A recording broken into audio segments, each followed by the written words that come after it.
नमस्कार दोस्तों, सहारा इंडिया में अगर आपका पैसा जमा है और आप वापस लेना चाहते हो तो उसके लिए आपको एक काम पहले से करना होगा कि आपके द्वारा जो भी जमा किया गया है एफडी या अकाउंट के माध्यम से जो भी जमा धन आपका है उसके सारे बॉन्ड और पासबुक को आपको लेकर कुछ डिटेल्स इकट्ठा करनी होगी, एक साथ लेकर बैठना होगा फॉर्म भरने के पहले।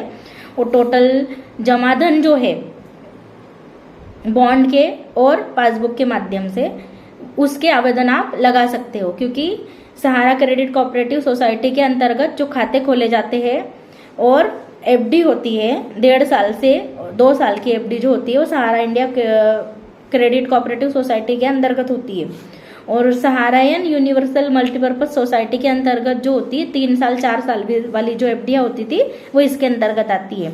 और हमारा India credit cooperative society limited जो है उसके अंतर्गत यू गोल्डन स्कीम चलती थी, उसकी एफडियां इसके अंतर्गत आती है।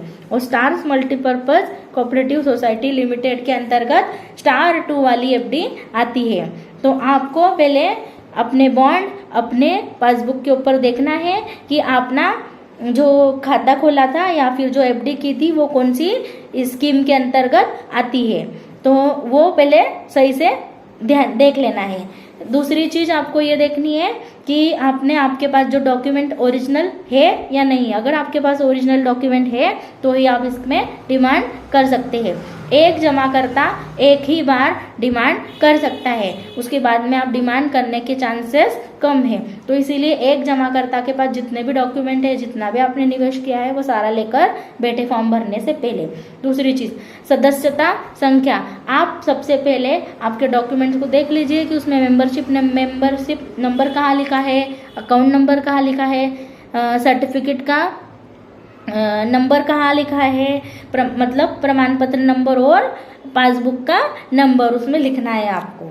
दूसरा आपको रसीद होती है। अब आपके दिमाग में आ रहा होगा कि हमने अकाउंट खोला उसमें तो बहुत सारी रसीदें हैं, किसी भी एक रसीद का नंबर आप उसमें लिख सकते हो। रसीद का नंबर राइट में ऊपर की साइड में होता है ना।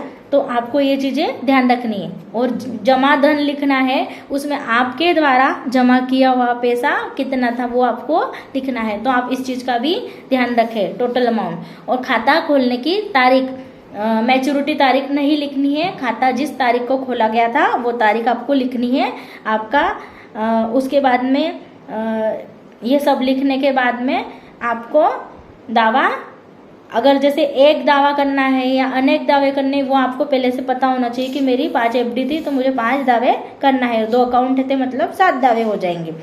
तो सारे दावे एक साथ ही करना है, बार बार आपको नहीं करना है।